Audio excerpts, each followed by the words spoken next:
Hello, everyone. According to the Sentencing Project, there are 2.2 million people incarcerated in our nation's prisons. That's a 500% increase in the past 40 years. Today, we'll learn about an important organization that fights against corruption in our prison systems. As a white male who has seen the inside of a jail and felt the privileges afforded to me for the color of my skin, I have firsthand knowledge on the corruption within our justice system.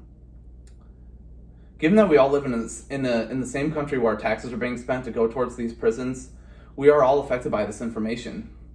So today we will talk about the Sentencing Project, the history of the organization, how they are achieving their goals, and why this is an organization that should be important to you.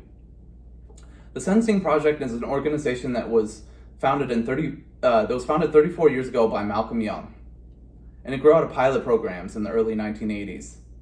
It is now run by Amy Fettig, who is a human rights lawyer and a leading expert on criminal justice reform. She is known around the world for her work on prison conditions.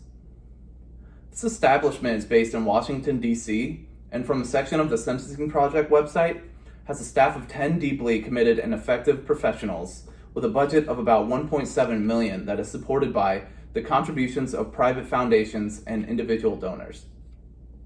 They work with the wide range of stakeholders to advance policies and practices that challenge mass incarceration and promote racial injustice.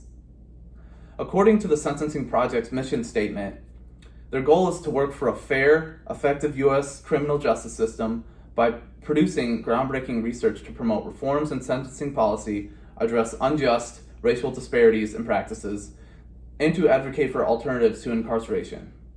I found this in the About Us section on the Sentencing Project's website. It was updated 2019.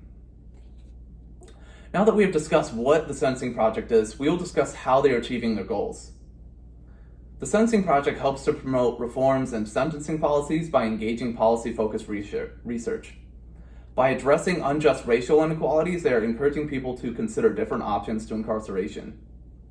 They are challenging policies that have contributed to mass incarcerations by altering the public debate on crime and punishment, with a winning blueprint that includes the publication of innovative research, assertive media campaigns, and a tactical advocacy for restructuring.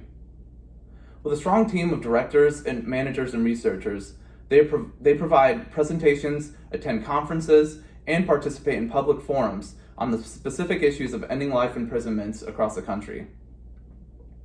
Now that we have discussed how the Sentencing Project is achieving their goals, we will discuss why this organization should be important to you.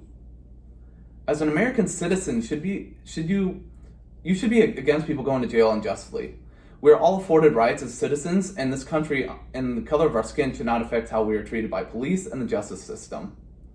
We're currently witnessing reform on many levels with the Black Lives Matter movement and potentially a revolution which will hopefully bring positive transformation within our country.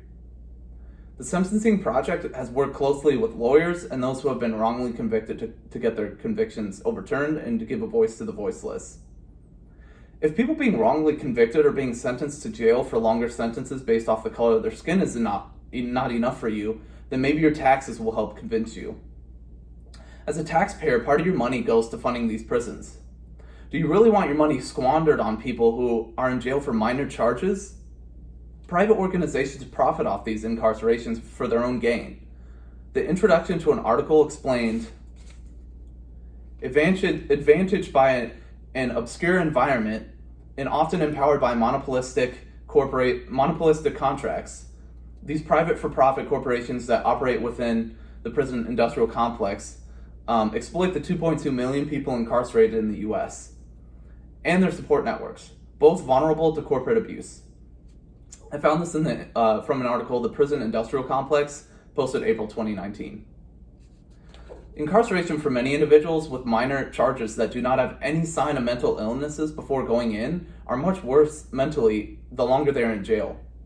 The Daily Press acknowledged this in an article by saying, "Prison is a world unto itself." Skimming says, "It's a very demeaning, stressful, dehumanizing experience that happens day by day by day by day. The prison system itself can literally beat a man down. Then you come back to your community and you face the same thing as far as attitude and acceptance." This was written by Tamara Dietrich, that posted on the Daily Press 2008. This provides little benefit to society, setting up individuals to fail with long-term and short-term jail time over minor allegations. Maybe before today you never had heard of this organization. Maybe you didn't know this was a cause worth supporting. But now that you know, you can start this conversation with your friends and family to inform them the importance of what they're doing. I hope I have provided you a little insight into how the Sentencing Project was formed and what they stand for. We can all benefit from a more efficient and equal justice system.